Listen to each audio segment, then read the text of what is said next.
Greetings, everyone. Welcome to the Here's to Your Health Spotlight, sponsored by the Oakwood University Church. My name is Victoria Batiste, and I am the Health Ministries Leader for the Oakwood University Church. 2020 has been a very challenging year due to excessive illness and even death from the coronavirus. According to the World Meter, as of mid-September, there has been nearly 200,000 people who lost their lives as a result of the coronavirus. And to complicate matters even more, we are now approaching the flu season. Now, I know that every year, many of us debate whether or not we're going to take the flu shot. Is it even necessary?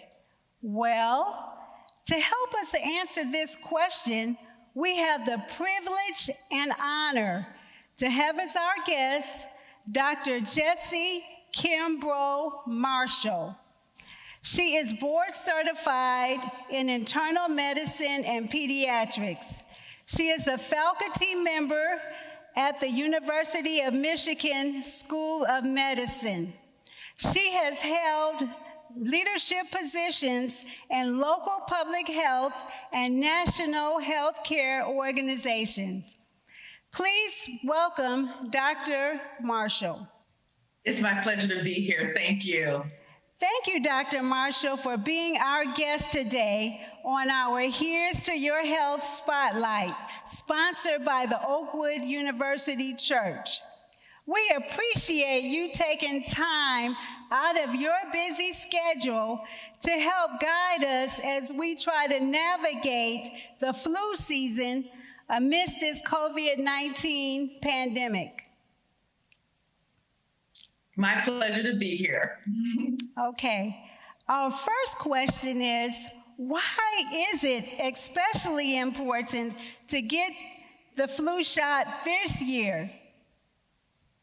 Well, I first must say this because I would be remiss. It's important every year to get the flu shot because tens of thousands of people are hospitalized annually due to the flu, and up to 60,000 people die every year here in the United States due to the flu. Those most at risk are children, older adults, and those with chronic diseases like asthma, emphysema, and diabetes and other diseases. And while you may generally be a healthy person and not fall into those categories, if you get the flu, you can pass it on to a loved one who could have severe complications up to even death.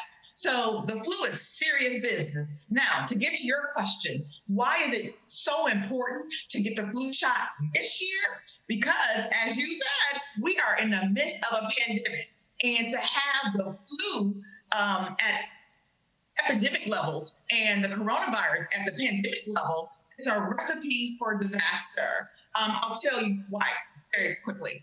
So if you start having symptoms like sore throat, cough, shortness of breath, chest discomfort, fever, body aches, you could have the flu or you can have a coronavirus. You wouldn't know. And furthermore, again, if you're a generally healthy person, you might think, oh, I have the flu, I can write it out. And in fact, you have a coronavirus. And so, again, these diseases can have similar symptoms and it can really mix things up. Furthermore, if you should get so sick that you go to the hospital, you go into an emergency room, you'll be amongst others who have flu, who have the coronavirus, and all of you could be potentially spreading the different viruses to each other. And as of now, we don't know what the effect would be to have both the coronavirus and the flu at the same time. And the question is, do you really want to find out? No, we don't. Okay, our second question is the virus that causes the flu, which is the influenza virus, and the virus that causes COVID-19, which is the coronavirus, are those two viruses related? Well, they're not related. They are totally different viruses, but they have similarities. They have similar symptoms, as I just mentioned, but also both of them are respiratory viruses, meaning that you can catch both of these viruses through the air, through droplets and respirals coming from one's mouth when they cough, sneeze, talk, sing, or what have you. And so because of that, a lot of similarities, but they are distinctive viruses. Furthermore, the flu, influenza, has FDA-approved treatment and prevention therapies. That is not true for the coronavirus. There are scientists who are busily working on therapies, but they have not been approved yet. And so yet another difference between the two. Okay, thank you. Now, our third and final question, will a vaccine for the coronavirus be available soon? We have heard so many different things from the media. Some people say we will have the vaccine before election, and others said it won't be ready till sometime next year. We don't know what to believe. Can you give us some advice on that? Absolutely, and that's yet again, another great question. So just this week, the head of the CDC announced that we should likely have a approved vaccine to the coronavirus by the end of the year. However, it will be in limited availability and likely only available for those who are on the front line of healthcare, like healthcare providers, doctors, nurses, and others working in healthcare settings.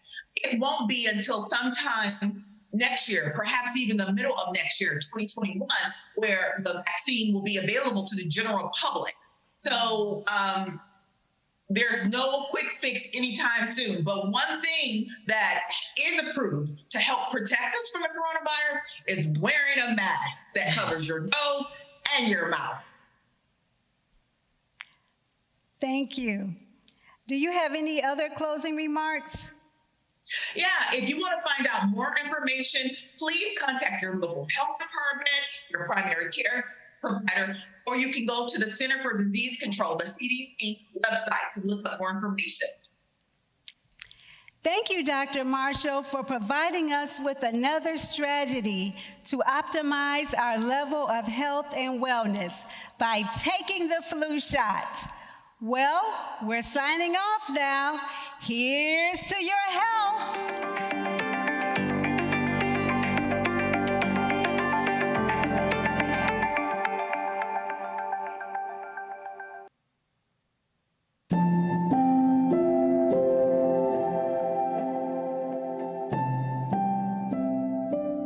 Good evening, everyone. Welcome to our We Are Stronger Together Breast Cancer Awareness Program.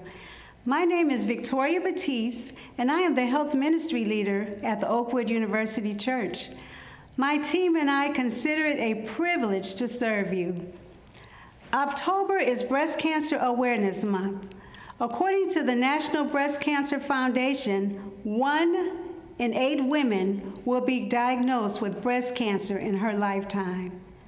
On average, every 2 minutes, a woman is diagnosed with breast cancer in the United States. With these startling statistics, we are reminded of the necessity of becoming educated about breast cancer. Our main objective for this program are to increase your knowledge about your risk factors for breast cancer and to emphasize the importance of receiving regular screenings for early breast cancer detection. We encourage you to actively participate, ask questions in the chat, and we will do our best to answer them. We have the privilege of having Dr. Lalith White and Dr. Zaria Morrell as our facilitators for the program. Dr. White is board certified in obstetrics and gynecology. She has more than 24 years of experience, which makes her an expert in her field. She resides in the Huntsville community, and she has her own private practice, Image of Eve Restored. She utilizes the holistic approach as well as the spiritual component as additional tools for healing with her patients. Dr. Zaria Morrell is board certified as a general surgeon for adults and pediatrics. She has been a surgeon for over 25 years, which make her an expert in her field. She is very passionate about global health medicine and has participated in many global health medical mission trips as a surgeon. She is a surgeon for the urban and rural poor, and she is currently working at Tennessee Valley Pediatric Surgery. After the prayer, we will hear from our very own Dr. Lalith White and Dr. Zaria Morrell as they provide us with the tools that we need to fight against breast cancer because we are stronger together. Let's have prayer. Dear Heavenly Father, thank you so much for your unconditional love. Thank you for your word, and thank you for your love for us, Lord. You said that you wish above all things that we will prosper and be in health. I thank you for the opportunity that we have to hear from the medical experts to tell us how we can optimize our level of health and wellness. Help us that our hearts and our minds will be open and receptive to what they are telling us, and that we will implement the strategies. And I thank you. In Jesus' name I pray. Amen.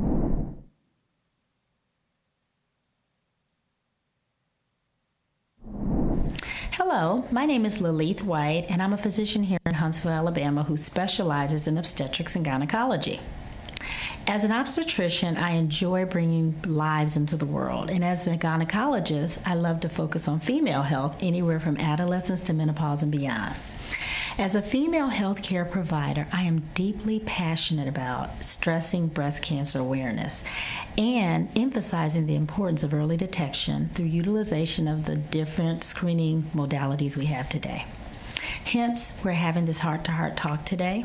It's that time of the year, it's October, and it's Breast Cancer Awareness Month, and we don't just want to increase the awareness and emphasize the importance of early detection through screening, but we want to take just a moment to celebrate and acknowledge our survivors.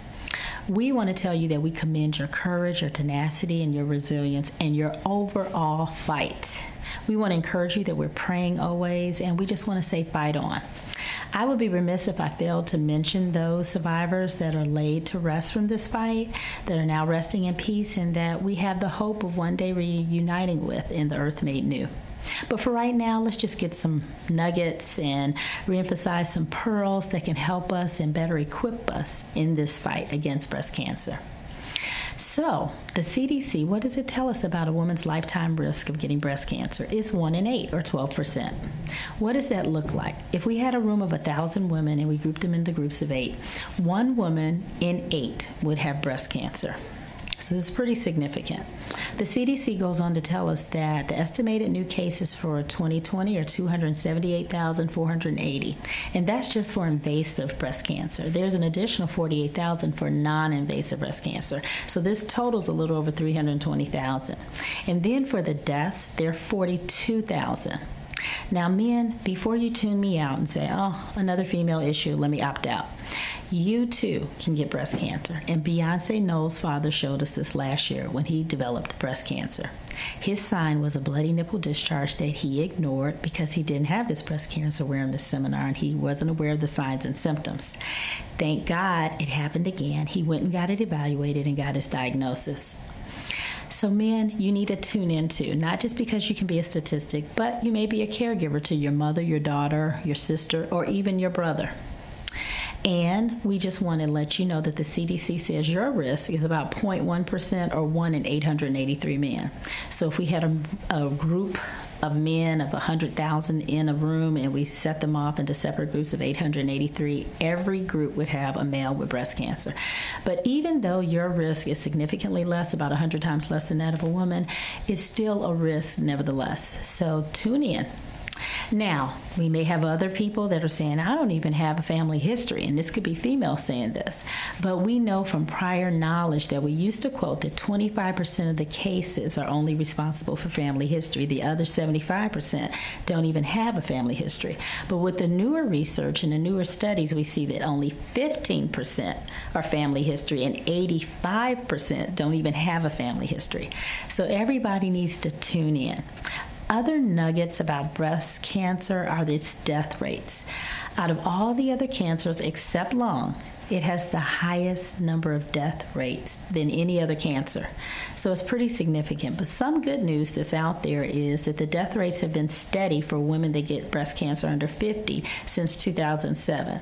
And even more good news tells us that women that are over 50, the death rate has decreased by 1.3% per year from 2013 to 2017. So that's good news. And this is all attributable to these kind of talks that we're having, these campaigns that we do to increase awareness and increase early detection through screening, but also through treatment advances. So we applaud our new technology too. Now, as we go on with some treatment, some nuggets and pearls, we want to talk about risk factors, we want to talk about signs and symptoms, and we want to talk about screening and diagnostic tools. So there are modifiable and non-modifiable risk factors, those that you can change and those that you can't. So let's start off with those things that we can change. So everybody knows exercise, weight, nutrition, and habits are a big thing. So being overweight and being obese increases the risk. Not exercising increases your risk. The CDC says you only need 4 hours a week. If some of us are shy to go to the gym or don't have a gym membership, we can just get on YouTube, do 30 minutes in the morning, 30 minutes in the evening, right in the confinement of your own home. If you feel that your joints are too achy and you're like, oh, I can't do that, impact, they have sit-down diseases. So literally, you have no excuse. And then there's diet. We all know that increasing our diets with fruits and vegetables, grains, and herbs helps fight disease and promotes healing. And then there are habits. We know that if you do substances, you smoke or you drink, you have adverse health conditions from that. And the CDC says that the more you drink, the higher your risk for breast cancer is. We have an acronym in our church called Nustart, and this stands for N, nutrition, E, exercise, as we just talked about, and then there's water. As we pause to talk about water, we know that our bodies are 70% plus water, so we need to drink more water and replace what we lose every day through breathing and just normal activities. We also know that when we clean our dishes, we don't use carbonated beverages and juices. We use water because we don't want the residue left, so we don't want that on our internal organs either.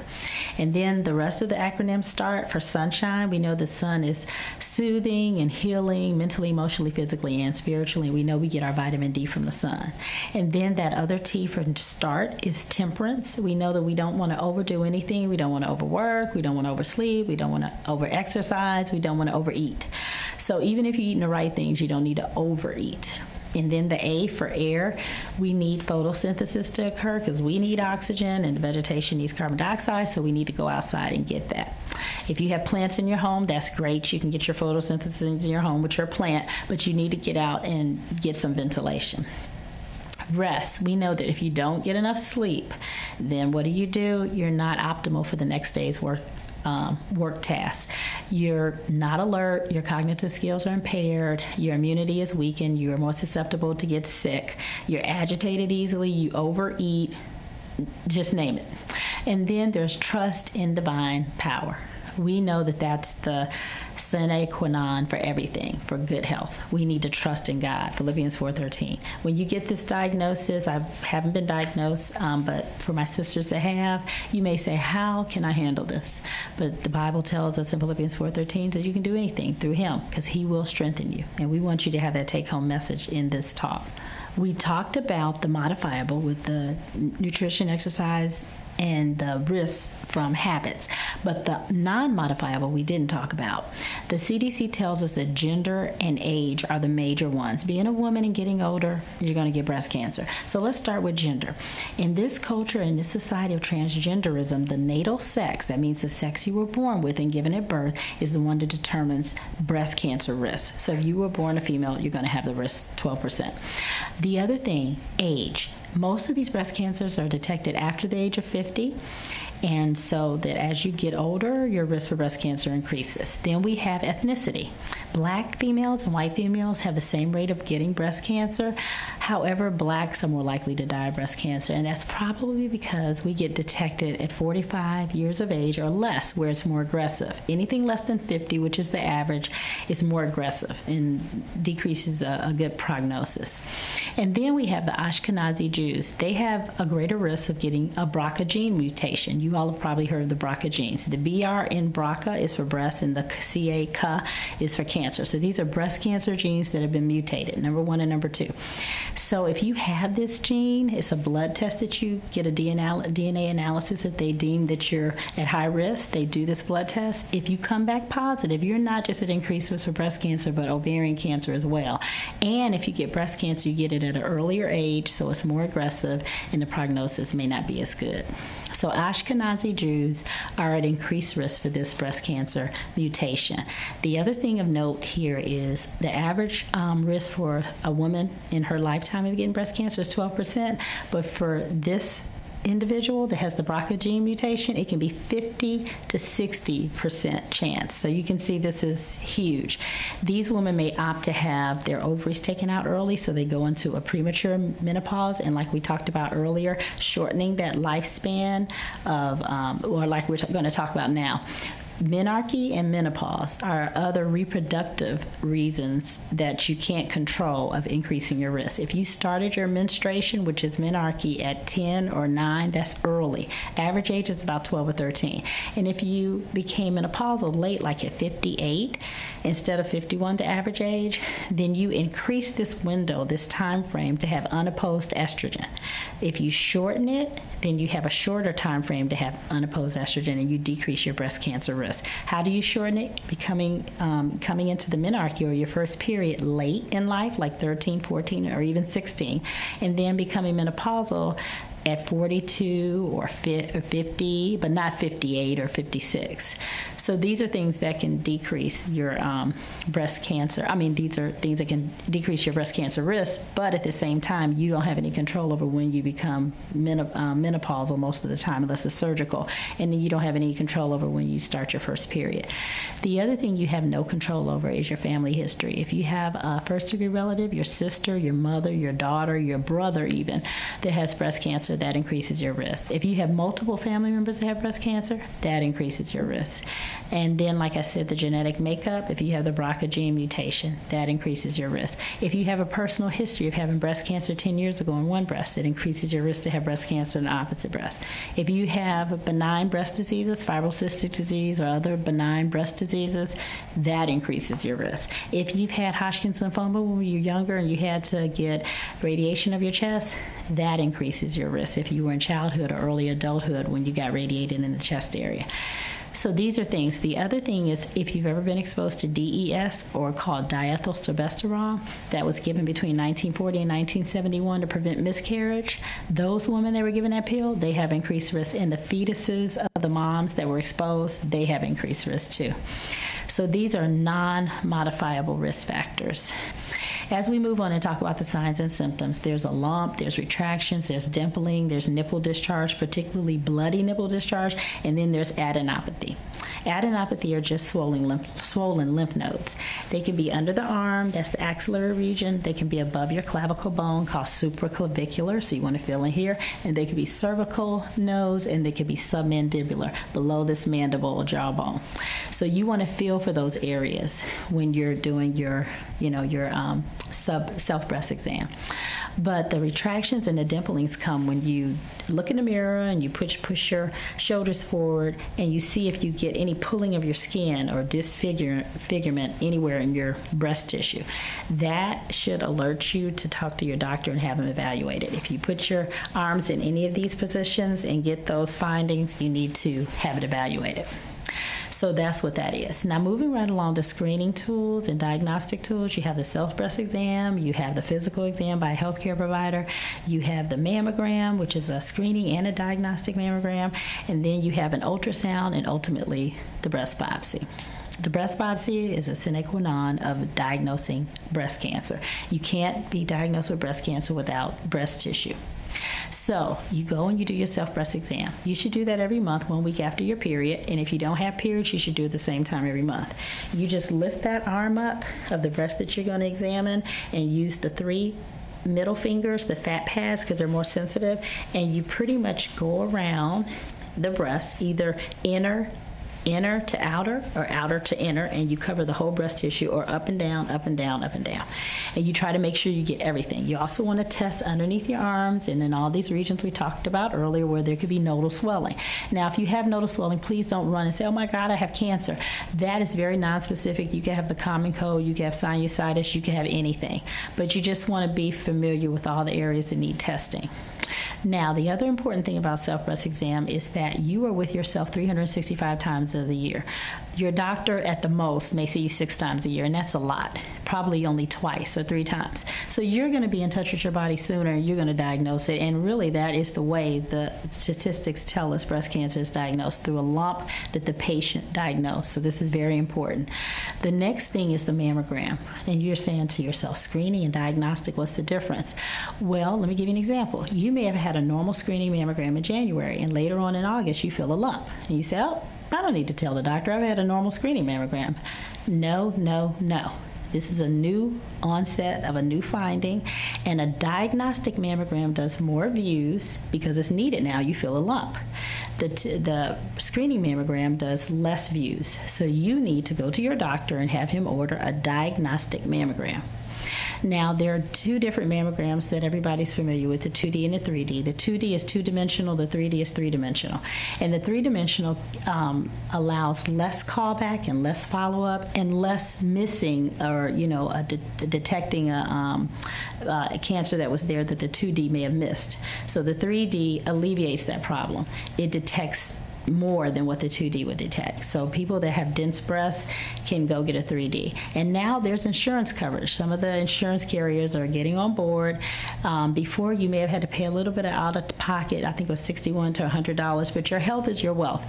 And what does that mean? Less manicures, less pedicures, less getting your hair done, whatever you need to do for your health.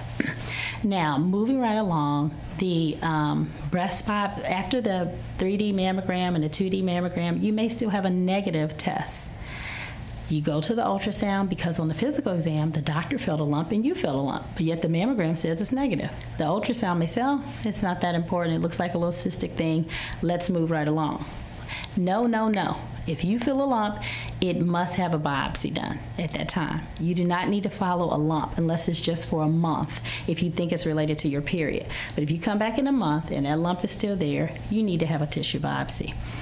And like I said, that is a sine qua non of diagnosing breast cancer. So you must not miss that. So following the presentation, after Dr. Zaria Morrell and after the testimonies, we want to hear your feedback. Please call in with whatever questions you have, and we'll be here to answer them. Thank you.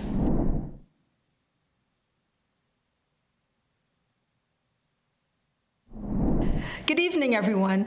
My name is Dr. Zaria Morrell, and I am a board-certified adult and pediatric general surgeon. Although currently most of my practice is geared towards pediatric surgery, for the first 15 years of my career, I did focus on adult surgery with an area of concentration in both breast surgery as well as bariatric surgery. I would like to talk to you this evening about breast cancer in African American women in particular. It is a major problem in our community, and breast cancer is the most common cancer amongst Black women in the United States. Although the numbers have been quoted that 1 in 8 women in the U.S. will develop breast cancer, in the African American community, it's about 1 in 9. Breast cancer is the second leading cause of death in African American women, exceeded only by lung cancer. And what's very important for you to know is that Black and African American women are more likely to be diagnosed with breast cancer under the age of 40 when compared with white women. On this slide, I'd like to show you the number of estimated new cases of breast cancer in the United States for 2019. It's very important for you to know what is normal for your breasts. So self-breast exams are strongly encouraged. You should do them at least monthly, and you should have a physician examine your breasts at least once a year. You should talk to your physician about getting screened, especially if you are at higher risk for developing breast cancer. You should have a mammogram every year starting at the age of 40 if you are at an average risk. However, if you have a higher risk, you can consider getting your mammogram starting at the age of 35. Mammograms are the best screening tool available in the United States. However, if a woman is under the age of 40 and there's a family history with concerns, an ultrasound may also be considered. On this slide, I'd like to show you the different findings that you should be aware of that you should report to your physician. If there is a lump under your breast that you feel, then bring it to your doctor's attention. Also, to the right in the upper side, if there's swelling or warmth or redness or even darkening of the skin of the breast, please bring this to your physician's attention. If there's a change in the size of one breast compared to the other, as you see in the lower left image, as well as dimpling in the skin adjacent to it here, you should bring that to the attention of your physician. Further images in this slide show if there's itchy or scaly skin at the nipple or even a rash, if there's pulling in of the nipple, if there is a nipple discharge, as well as if there is new pain in one particular area of your breast. All these should be warning signs that you bring to your physician's attention. It's very important to help maintain healthy lifestyles to prevent breast cancer. You can do this by maintaining a healthy weight, regular exercise, limit alcohol consumption, limit menopausal hormone use, and breastfeeding is very important for younger women. So even though you may not think that you're old enough to start thinking about breast cancer, even the thought of breastfeeding your children for extended periods of time, up to a year or 18 months, will help reduce your risk of developing breast cancer as you age. Not all breast cancer is the same. There are different types. And a biopsy is needed to make the diagnosis, and then based on the results of that biopsy, you can make an individualized plan. There are some important breast cancer terms that you need to be made aware of.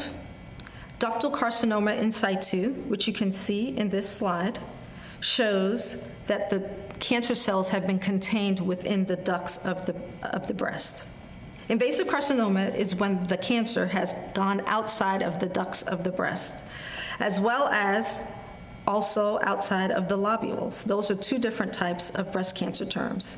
And then finally, the term metastasis means that the cancer has spread to either the lymph nodes or to other organs in the body. Breast cancer is not one disease. It's a family of diseases.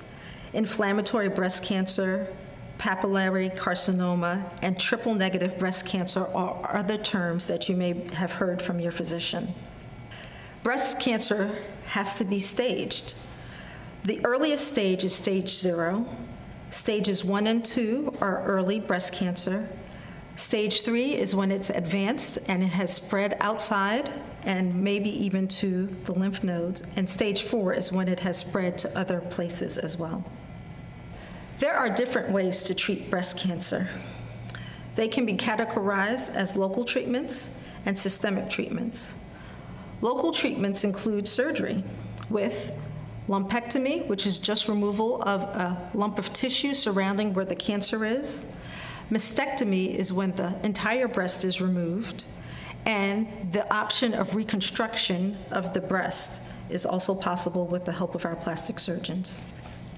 Systemic treatments include chemotherapy, hormone therapy, and targeted biologic therapy, and this is reserved for patients where we're concerned that the cancer may have spread further or has the potential to spread.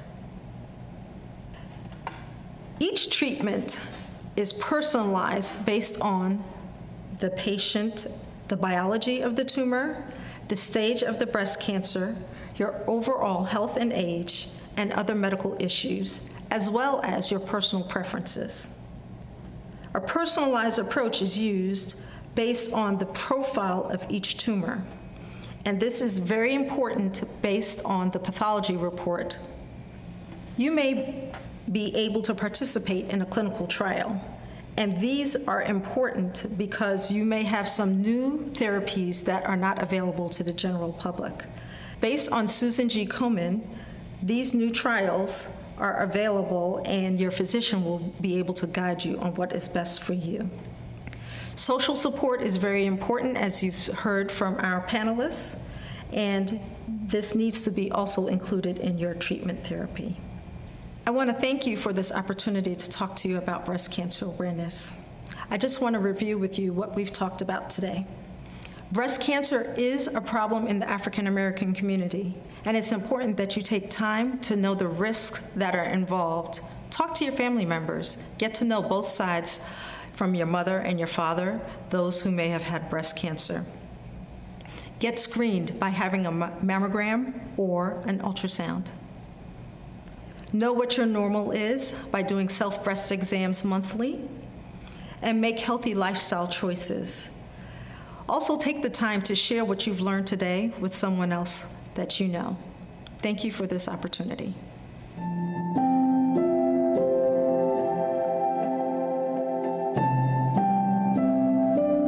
My name is Bertie Williams, and I was diagnosed with breast cancer in April of 2015. My name is Lydia Andrews, and I'm a breast cancer survivor of 10 years this month.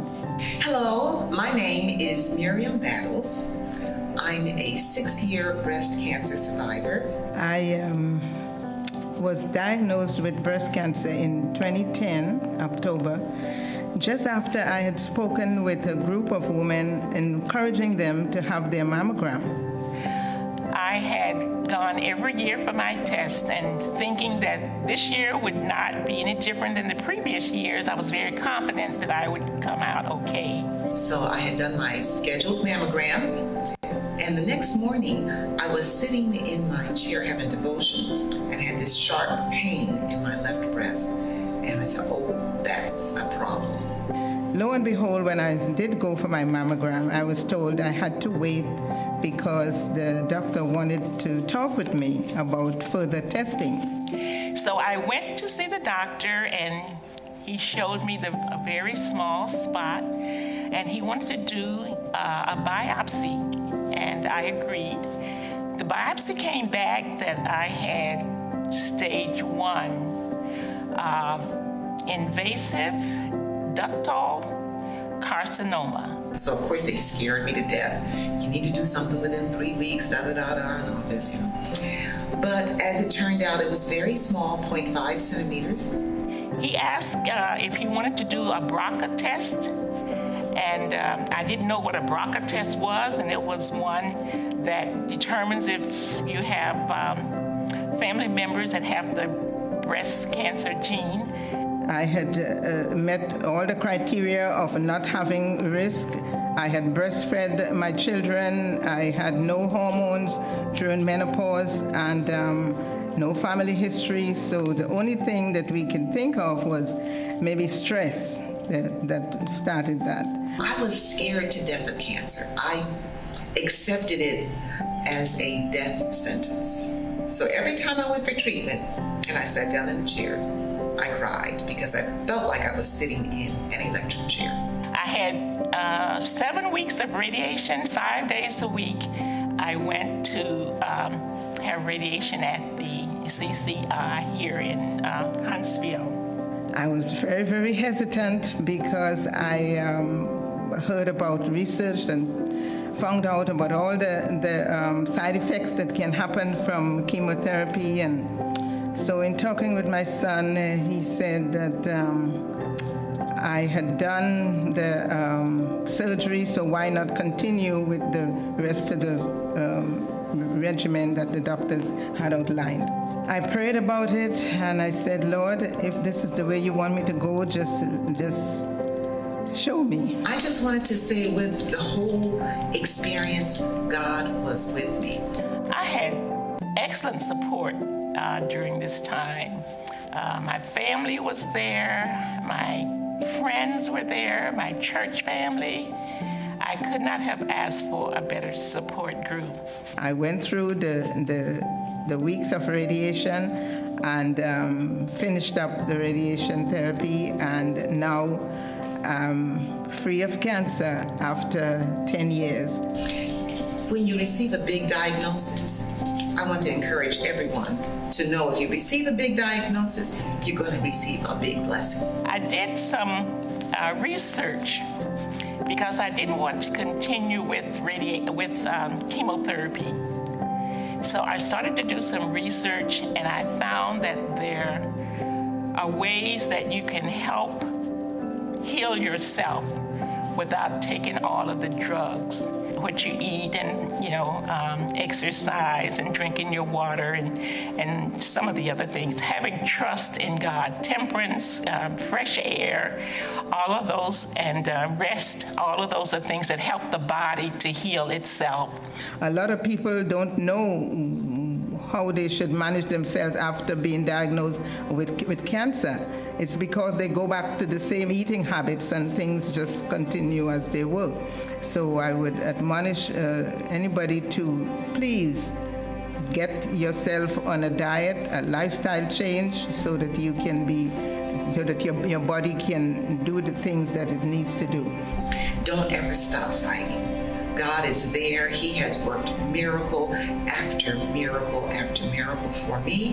Have your annual mammogram, because the sooner cancer is detected, the sooner you can start treatment, and the less serious it can become.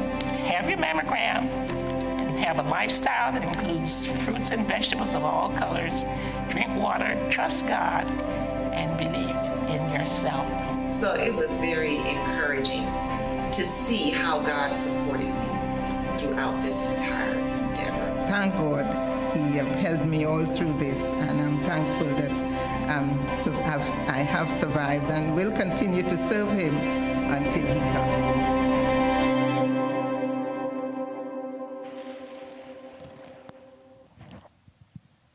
Good evening, and we're just so thankful that you've watched this program and supported us.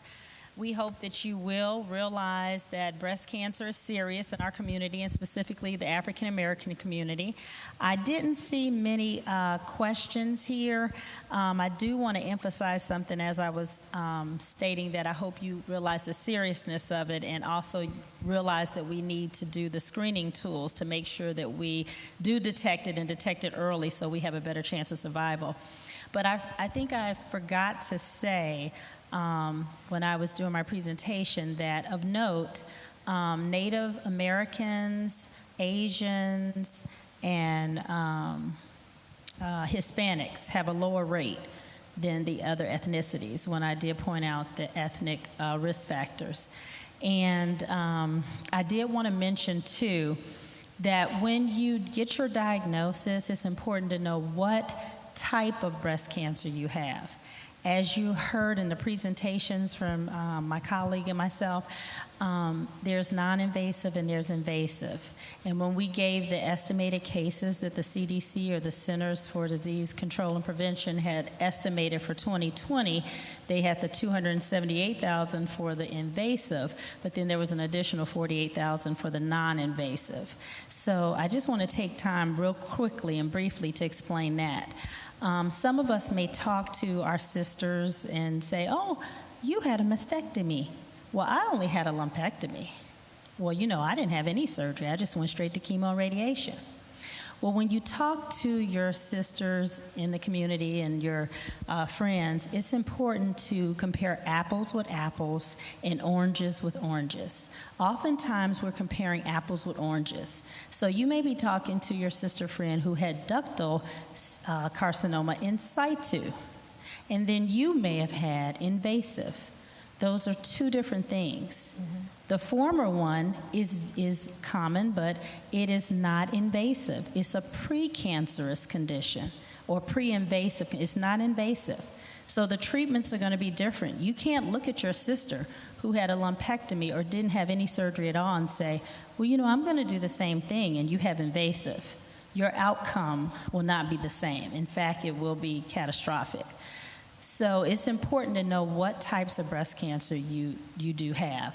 Also, there is a triple negative, because when you get your cancer, the things that are important are what type you have, what stage it's at, the hormone receptor status, does it have hormone receptors, and then, you know, just pretty much the grade. So the stage, the grade, the type, and the hormone receptor status.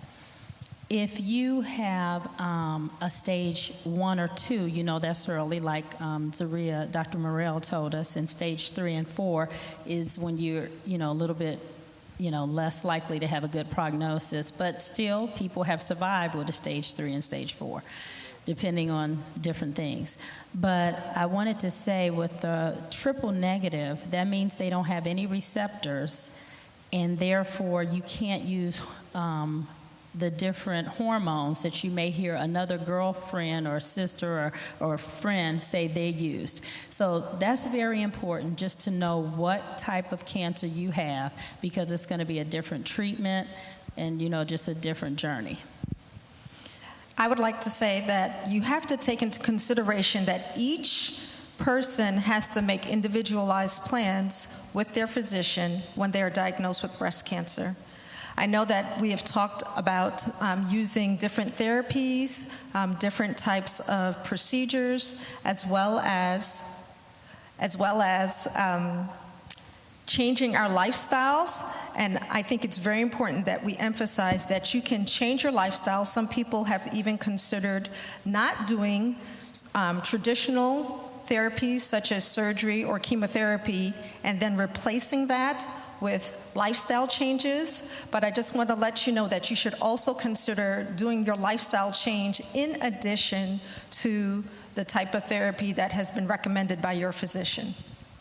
I believe we have a question. Yeah, somebody asked me, did I say in my presentation that black women are less likely to have breast cancer at 51 or 50? No, in fact, it was specifically said in the presentation that blacks and whites have the same rates. However, black females die more likely than the white female, and that's because their diagnosis is usually less than 50, and it was pointed out in the CDC it's usually 45 or less in terms of age. And we do believe that the biology of the tumor in African American women, even though they may have similar findings when it comes to receptor positivity, that increases their risk of having more aggressive breast cancer, which is why we see it in younger women. Right, and they tend to have the triple negative. Correct. So when you look, the Google, I tell you, it's a good doctor, but use your real doctor. But anyway, it gives a real good explanation. It says it's just like having, the receptors are like locks on the door. So if we can't use the different hormones, the estrogen and, you know, the different hormones that we use for different cancers, when they do have the receptor, they cannot, that means these treatments, when I say they, can't get in and treat because the door is locked. Even though they are seeing hopeful things with radiation and chemotherapy with the triple negative. And it looks like we may have... Yes, I see there's another question here on Facebook Live. Are you of greater risk if you do not have children? Yes, that is correct. If you do not have children and if you do not breastfeed, your risk of breast cancer is slightly increased. I can't tell you a percentage, but it does. Having pregnancies and breastfeeding in and of itself decreases the risk of breast cancer. And a thing to explain that is when I gave the presentation, I think I was going too quickly, so I'm going to go slower. Menarche, menopause. The further away, I can't take the mic away, but the further span that is, the greater there is unopposed estrogen. But also the thing that can block this unopposed estrogen is having a baby. And I forgot to say that in my presentation, so thank you for the question. If you have a baby, that's 9 to 10 months is progesterone dominance. So you block the unopposed estrogen. So the more children you have, the better. And the breastfeeding, the better. Are there any other questions?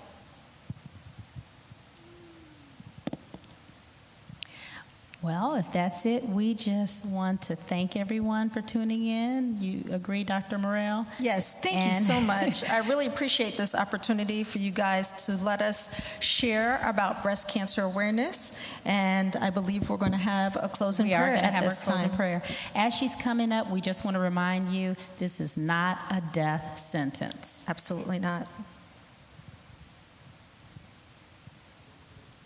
And we're going to have a prayer now by Mrs. Carol Bird. We're very thankful this evening for the informative medical advice, and let's bow our heads for prayer. Dear God, we're thankful for your blessings. We're thankful this evening for this special presentation. We're praying for our entire church family and our sisters and friends that are not a part of the church family. Help them with reminding them of the medical nuggets that we have received. Be with us, be with all of our members, our sisters and our brothers in thinking in terms of breast cancer, that everyone will be survivors and be healthy. And most of all, may we all use the diet that we should as true Christians. Be with us, take care of us. We ask in your name, amen. Thank you. I just want to say that there was one more question that popped up on Facebook Live. It's from Rachel. What exactly causes cancer? It is unclear at this time what causes cancer. We do know what precipitates it, but it's unclear what starts it initially. And so unfortunately, until we figure that out, we can only work with what we know after it has presented itself. Did you have another question? Yes, we have some questions, and I see this hormonal question.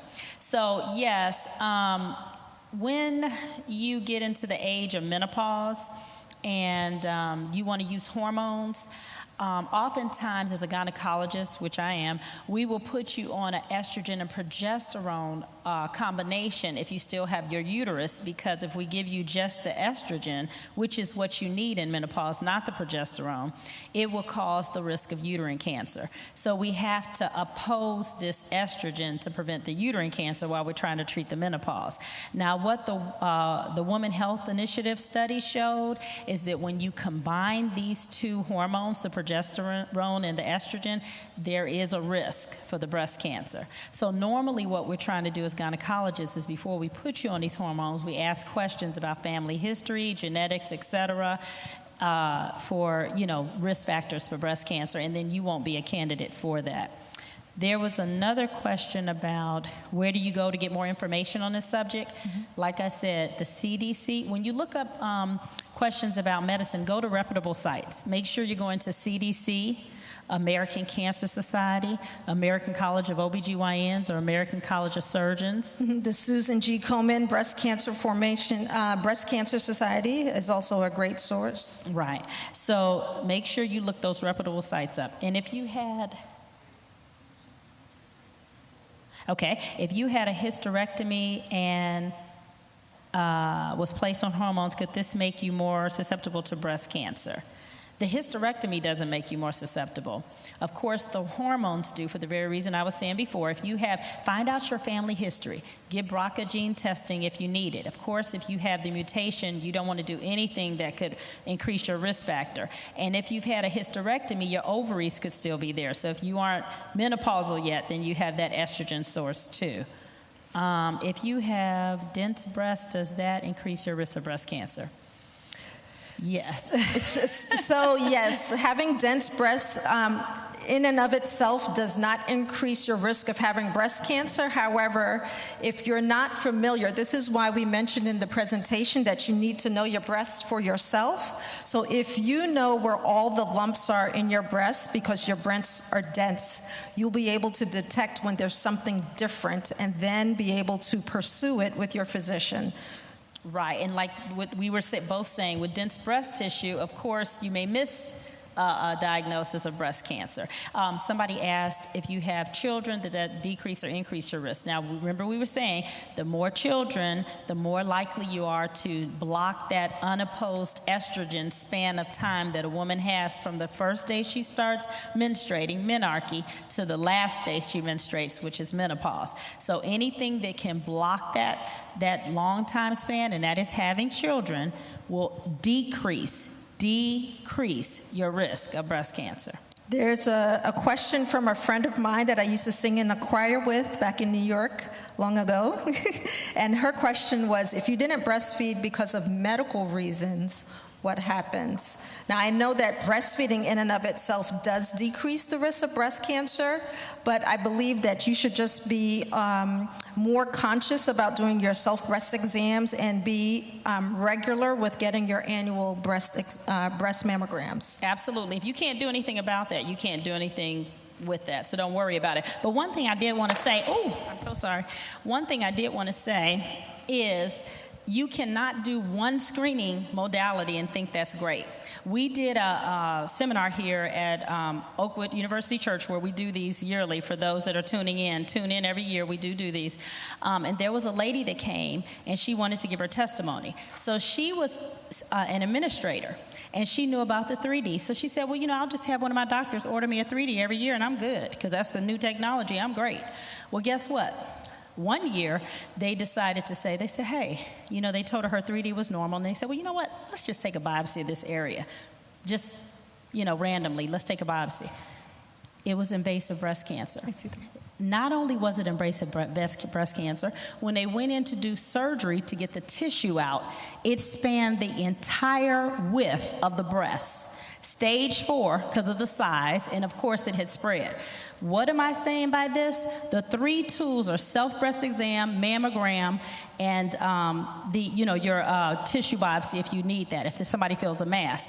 Self-breast exam, physical exam by the doctor, mammogram, and a tissue biopsy. But the tissue biopsy is the doctor. The 3 that you can do are self-breast exam, go to the doctor for your annual, and that's the physical exam, and then get your screening mammogram. All 3 of those don't even equal 100%. So if you do one, you're selling yourself short because then your risk of probably missing something is greater. So your self-breast exam, which we explained in our presentations, is number 1 because you see yourself every day. The physical exam, the doctor only sees you possibly once, twice, 3 or 4 times at best. And then they do their physical exam on you because they know exactly how to do it. And then the mammogram, like we were saying too, and then the tissue biopsy. If everything else is negative and you still feel a lump, you need to do a tissue biopsy. There are 2 more questions here.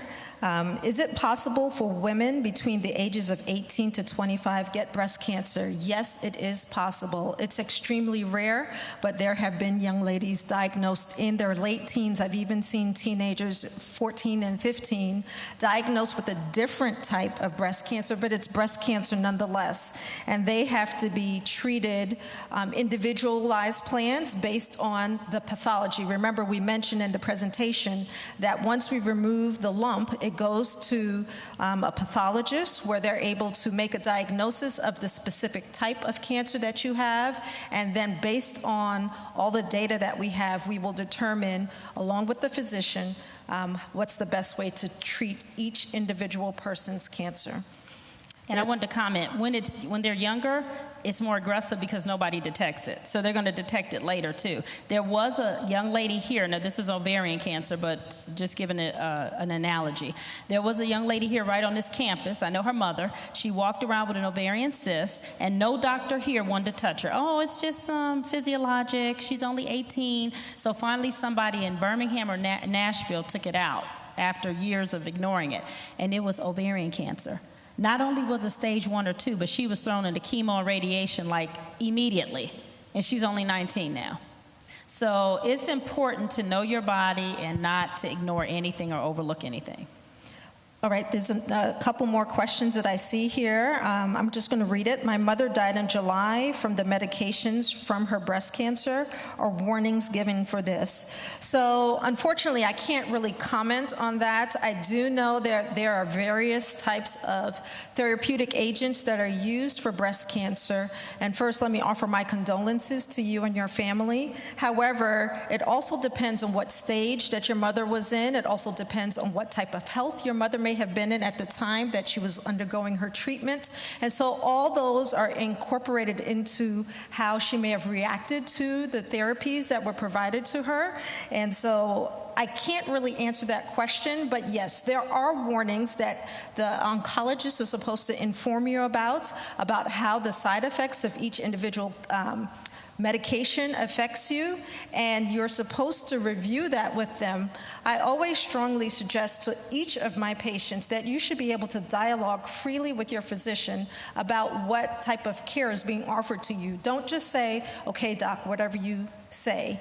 You need to get educated. You need to ask questions. There should be a back and forth conversation with your physician so that you clearly understand. And if your physician is unwilling to have a conversation with you, get a second opinion. Talk to somebody else. But they should be able to take the time to explain everything to you and make sure that you're educated about what's being given to you. Yes, and then somebody asked a question about cystic breast disease and does that increase your risk? And according to the CDC and the other colleges, it does. Why? We don't know. You know, cancer in itself is something that we still don't know why cells just grow irregularly, because that's in essence what cancer is. So maybe those cystic and inflammatory diseases can promote that. But yes, that does increase the risk. We have a few more questions. I know we had closing prayer, but we're going to just keep going and answer all the questions. So one of the questions is, if you have it says fibrocystic, but I believe you mean fibrocystic breasts, do you still need to have a biopsy? Well, that depends on your age currently, as well as if you have been following these fibrocystic lesions for a period of time, either with ultrasound. If you're over 35 and you're African American, if you've been having screening mammograms. So there are multiple things that can be done to follow this disease process. Fibrocystic disease is very common in young ladies, and as you age, the fibrocystic changes of your breast decreases as the hormone influences decreases on the breast. Did you have a comment about fibrocystic No. breast Someone disease? just asked about early menopause, so I just wanted to review that one more time. If there's something that puts you in an early menopause, that's good. It doesn't mean breast cancer all the time. It's most of the time it's stopping that big window of unopposed estrogen. So, you know, however you got into the early menopause, whether it was surgical or physiological, at least that unopposed estrogen factor is gone. So that would decrease your risk. Now, if there are other things going on, you didn't ask that, so I wasn't sure. There's another question here. I'm going to ask you, if you were on hormone meds in order to get pregnant and so you enter menopause earlier, is it less or more at risk? Okay, you hormone meds to help get pregnant. To help you get pregnant. They usually don't put you in early menopause. So right. Yeah, so those don't always go together, so don't worry about that. But of course, hormone anything, if you have a family risk factor of breast cancer, you know, you might want to consider doing something non-hormonal. Okay. I think that's all of the questions. Let me just make sure. I think that's it. Okay. Thank you. Oh, two more. There's two more? What were they? Because I'm not. We said that one. If you have dense breasts, I see that one. Right. If you were hormone meds in order to, okay.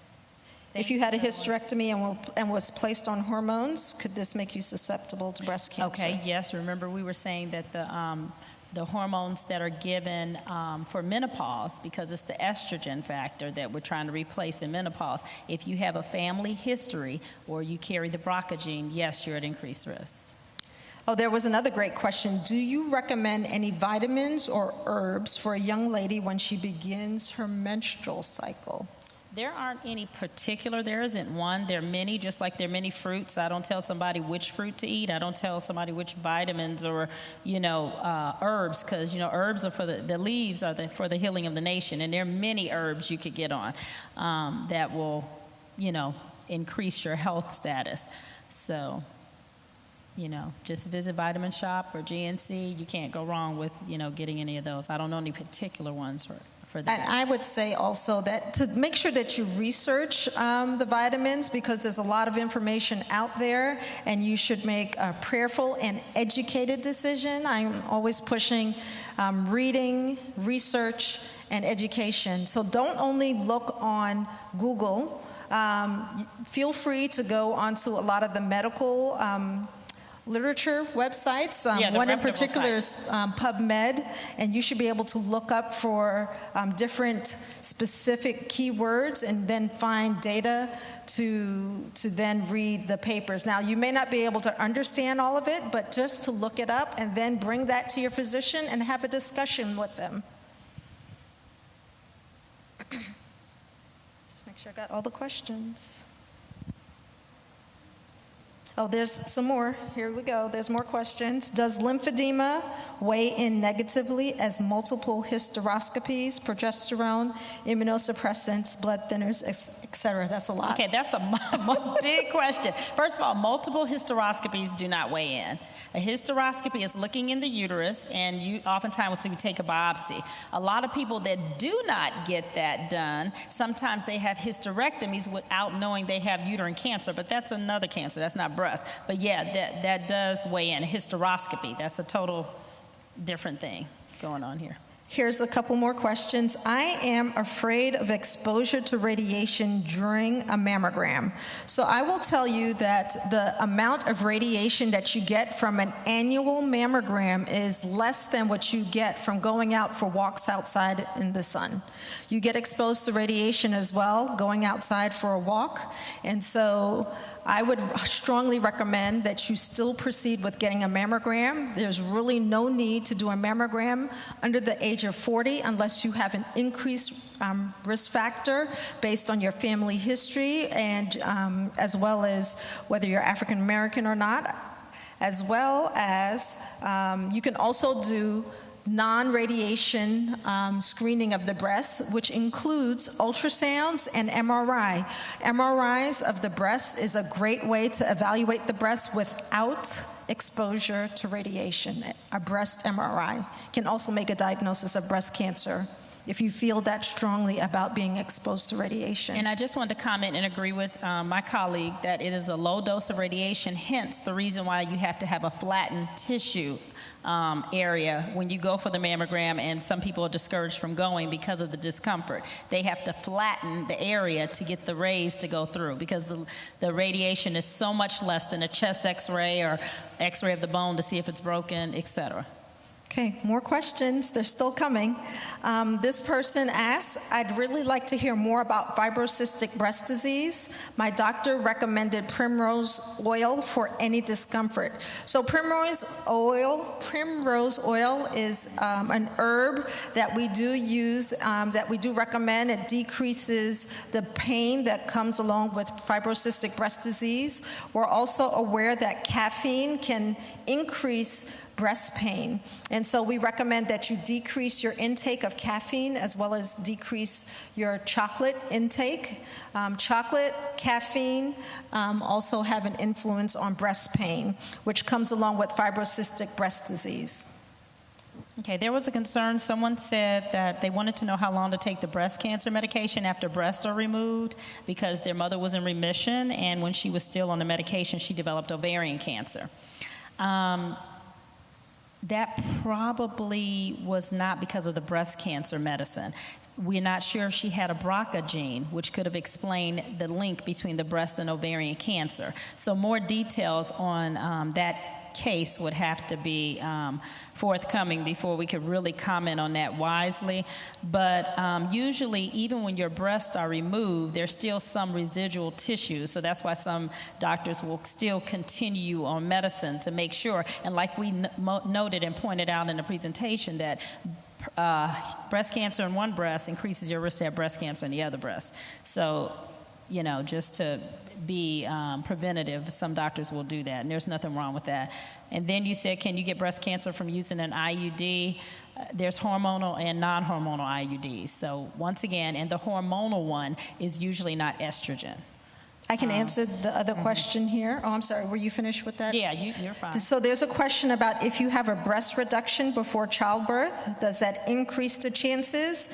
Theoretically, it should not increase the chances if you have a breast reduction. However, there may be some scarring of the breast tissue that might be misconstrued when you have your mammogram. So it's very important that you get regular mammograms, and as well become very familiar with your breast, with your self-breast exam, especially after you've had the reduction. Mammoplasty is the technical term, because once your breast is done healing from the reduction, then you need to be familiar with how the scar tissue has formed in your breasts. And so you, again, are with your breasts 365 days a year. You should know them better than anybody else because you only have an opportunity to visit your physician once or twice a year. So if you are familiar with your breasts and you know that there's something different, then you can bring it to your physician's attention. You don't need to wait until your next scheduled appointment. You need to get in sooner rather than later and make sure that it's figured out with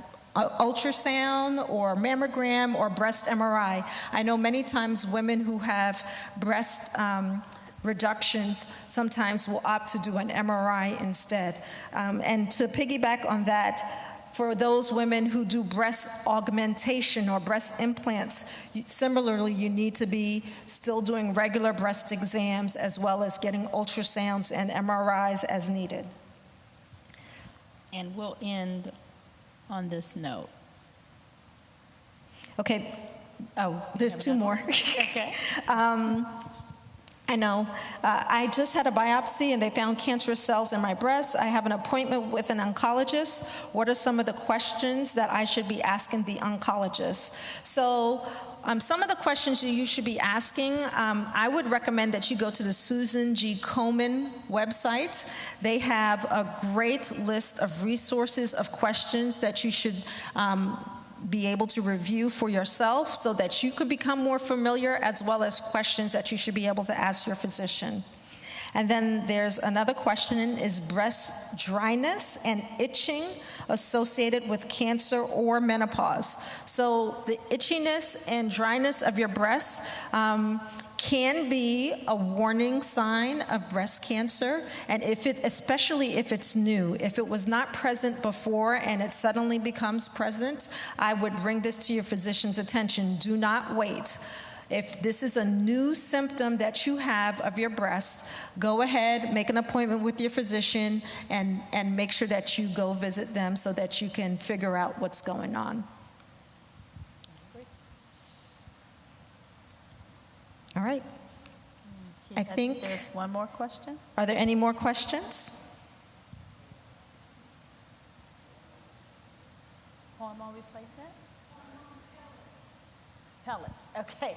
The testosterone pellets are what I think they're talking about. They're saying hormone pellets. So testosterone pellets are used in gynecology to increase libido. Now, the warning factors with those deal more with your cholesterol and your liver. But of course, once again, like we said, hormones, period, when you have increased risks of breast cancer, probably not a good thing. But that's a testosterone. That's not an estrogen. That's the hormone pellets. Those are usually to increase your libido. There's a question. Does MGUS, I don't know what that stands for, increase your risk of breast cancer? MGUS. Do you know what that term means? The person who just sent that question, can you clarify that MGUS? I don't know what that means. Maybe I'll ask you a question, Dr. White. Does polycystic ovarian syndrome increase your risk of breast cancer? Do you know? Usually not, because there's not an increased risk of estrogen with that. That's usually more testosterone, because the women get the hirsutism and they get the other factors with the skin in the back of the neck and different things like that, but that's not a common one, no. There's a question here. What is recommended treatment for stage 2B invasive ductal carcinoma with lymph node involvement? So I really don't want to become your prescribing physician currently in this environment. I do think that this is a discussion you need to have with your physician.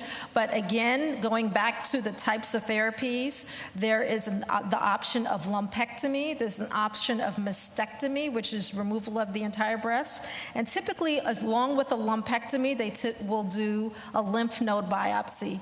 And so in order to get those two specimens, and after they review it, then a discussion is made with your physician about what additional therapy needs to be done, whether you need to be on chemotherapy, whether you need to have radiation. Each person has to have an individualized plan based on not just the diagnosis of invasive ductal carcinoma, there's also HER2/neu, there's other components that have to be specifically delineated or looked at to come up with a definitive plan for the therapy. And one quick comment as we end. Remember, alternative medicine can be combined with the chemotherapy and radiation. You don't have to choose from one or the other. And the testimonials did point some of that out. I'm sorry if we didn't catch that or get that point clear. Thank you. There's just one last question, and then I'm going to ask how people can find out more information. I know you talked about Susan Coleman. The question is in terms of, can you explain what dense breasts are? Okay. So dense breasts typically are when the breast is very fibrous. I will make the comparison to a young lady who has very perky and thick breast tissue versus as we age, the content of the collagen of the fibrous breast tissue decreases, and so there's more fat replacement and the breast tends to droop more. So dense breast tends to be found in younger women, and as you age, your breast becomes less dense, and that way they're able to see more clearly on mammograms what may be present in the tissue. Okay, and so lastly, are either of you available for people to do a telehealth visit or in a more formal setting, in an office? Well, my practice is geared towards pediatric surgeons, towards pediatric patients currently. And so I will do breast exams on people under the age of 21, but anybody over the age of 21 will have to see Dr. White. And you were saying more so telehealth, and I think she and I are a lot more hands-on, but I am going to open up to telehealth, but it's just difficult to do, like she was just saying, a breast exam or a pelvic exam or anything like that, via video. But yeah, we can talk and have a conversation like this. And so shameless plug, are you open to seeing new patients? Yes. Okay, so how can they get in touch with you? Okay, my office number is 256-937-7050, and I am located around Airport Road. It's 185 Whitesport Drive, Southwest, Suite 6, right here in Huntsville, Alabama. And I am open to seeing new patients, and we can have a consult visit or a conversation. I am going to open up to doing more telehealth, but because of what I do, I'm a lot more hands-on. I'm a surgeon just like Dr. Morrell, and we do a lot of physical exams. Okay. Thank you very much, doctors. We really appreciate this. We appreciate what our health ministries department here at the Oakwood University Church is doing. And I do know that people have been blessed and greatly informed by your presentations. I know that we've had closing prayer, but again, we want to be able to say thank you for watching, and we appreciate your support of the Oakwood University Church and the ministries that we are able to continue to conduct, even in this COVID-19 period. And so I just want to say thank you for watching, and we encourage you, another shameless plug, to tune in at 7 o'clock for our Huntsville's Got Talent. But more importantly, we look forward to seeing you next Sabbath at 10:30 for our Sabbath School program, and then 11 o'clock for our Divine Worship experience. Thank you for watching, and good night.